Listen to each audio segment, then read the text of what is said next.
Kamusta mga kaibigan? Welcome ulit sa ating channel kung saan pinag-uusapan natin ang mga ideya, prinsipyo at taktika para sa tagumpay sa buhay at negosyo. Sa episode na to, tatalakayin natin ang isa sa pinaka-misteryosong batas mula sa librong The 48 Laws of Power ni Robert Greene. Law 20. Do not commit to anyone, o sa Tagalog, huwag kang kumampi kanino man. Ang batas na ito ay tila kontra sa ating nakasanayang pananaw na dapat tayong maging loyal, dapat tayong may kaalyado. Pero ayon kay Greene, ang sobrang pagkakampi ay naglilimita sa ating kalayaan. Kapag ikaw ay laging may kinikilingan, nawawala ang iyong leverage o kapangyarihan para pumili kung ano talaga ang makabubuti sa iyo. Sabi ni Greene, "It is the fool who always rushes to take sides. Do not commit to any side or cause but yourself." Mga paalala at dapat gawin. Una, panatilihin ang pagiging neutral sa mga usaping hindi mo kailangan pang makialam. Sa negosyo man o personal na relasyon, may mga pagkakataong mas mainam na tahimik ka lang at obserbador. Pangalawa, gamitin ang pagiging walang kinikilingan bilang kalamangan.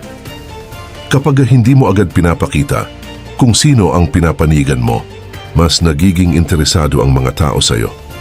Ibig sabihin, parehong panig gusto kang mapasama sa kanila. Pangatlo, huwag magmadaling magpakita ng loyalty. Sa mundo ng kapangyarihan, ang loyalty ay parang currency. Dapat ibinibigay lang ito sa tamang oras at sa tamang dahilan. Pang-apat, mag-ingat sa mga taong gustong hilahin ka agad sa kanilang panig. Minsan ginagamit lang ito para makuha ang iyong serbisyo, tapos kapag wala ka ng silbi, ikaw ay iiwan. Personal na karanasan. Kwento ni Arman, 32 years old, freelance project manager. Noong nagsisimula pa lang ako bilang freelancer, may dalawang malaking kumpanya na parehong interesado sa akin. Parehong may offer. Yung isa mas mataas ang bayad, pero exclusive dapat ako sa kanila. Yung isa medyo mababa pero flexible at maraming koneksyon. Ang ginawa ko, hindi ako agad nag-commit sa kahit isa. Tiningnan ko muna ang galaw nila. Paano sila magtrato sa tao? Paano magbayad? Paano magtrabaho? Pinakita kong interesado ako sa pareho, pero hindi ako nagpakulong. Ang ending, parehong kumpanya ang nag-aalok sa akin ng mas magandang terms para mapili ko sila. Ako ang may hawak ng alas. Kung nag-commit agad ako, baka nasayang ang oportunidad. Doon ko na-realize na totoo pala ang sinasabi sa Law 20. Mga kaibigan, sa mundong puno ng impluensya at alok, matutong piliin ang sarili.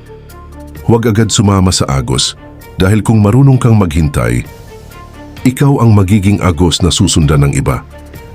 Laging tandaan, ang tunay na makapangyarihan ay hindi yung laging may kampihan, kundi yung may kakayahang pumili kung kailan, saan, at kanino siya papanig, kung kailan ito'y tunay na makabubuti. Kung nagustuhan mo ang episode na ito, huwag kalimutang i-follow ang ating channel at i-share sa mga kaibigan mong gustong matutong gumamit ng kapangyarihan sa tamang paraan. Hanggang sa muli, stay sharp, stay independent,